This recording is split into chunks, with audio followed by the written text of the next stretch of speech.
Bismillah ar-Rahman ar-Rahim. I am Dr. Muhibbullah Wazir. The topic of today is the brachial plexus.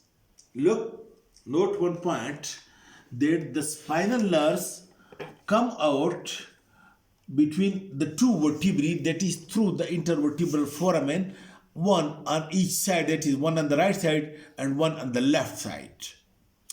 And then each nerve immediately after coming out of the intervertebral foramen and after receiving the sympathetic component from the sympathetic chain, each nerve immediately divides into two rami. Look like this: one coming toward the ventral side, ventral ramus, and one coming toward the dorsal side, dorsal ramus. Each spinal nerve divides into ventral and dorsal primary rami.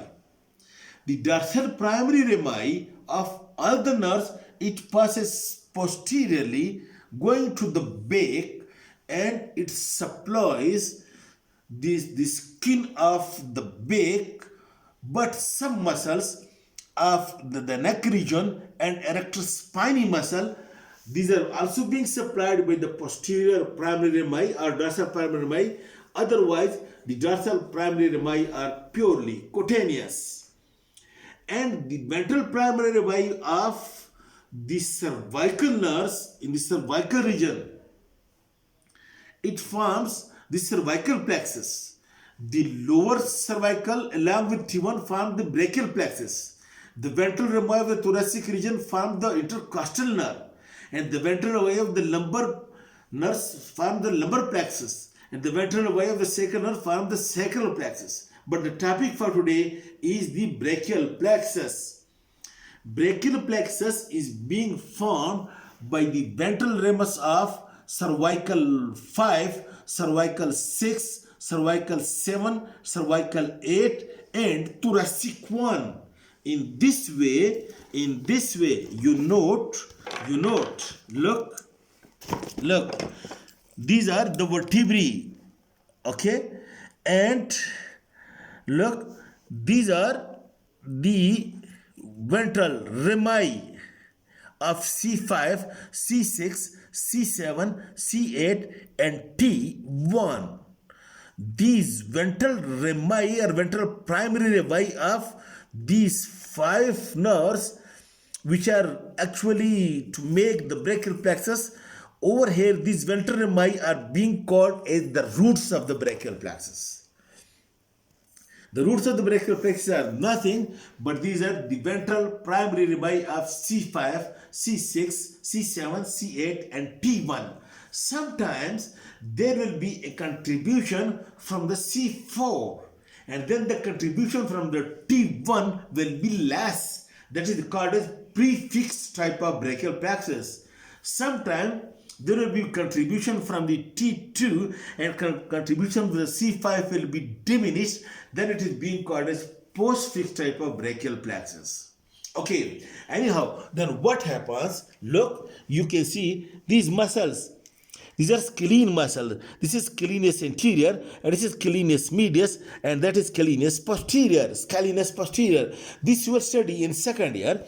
But over here, these 5 roots of this the brachial plexus, that is the ventral rami of C5 to T1, it lies behind the scalene muscle, a scalenus anterior muscle, and over here it gives segmental supply also to the muscles.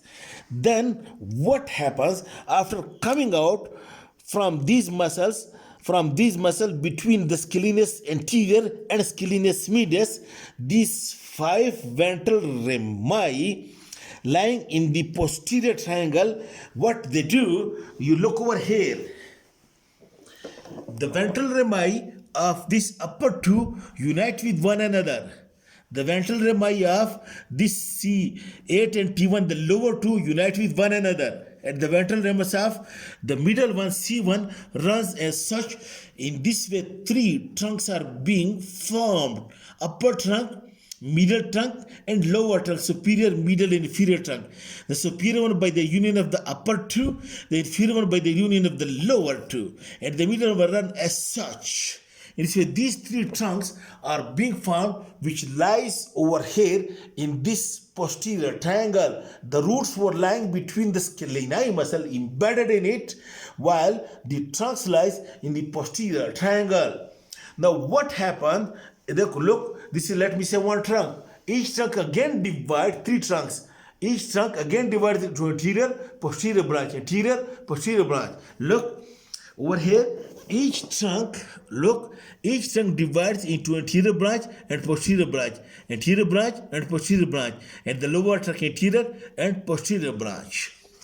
These branches, in this way, 6 branches are 6 divisions of the 3 trunks. It passes behind or lies behind the clavicle. The trunks in the posterior triangle, the roots in this embedded in the scaleni. Now this 6th division lies in the behind the clavicle. And what happens now? Please note that the posterior divisions of all the 3 trunks, look, posterior divisions of upper, middle and lower, all the 3 unite with one another to form the posterior cardobrachial plexus. Look, and the anterior divisions of the upper and middle trunk unite with one another to form this lateral cardobrachial plexus. And the anterior division of the lower one runs as such to form the medial cardobrachial plexus.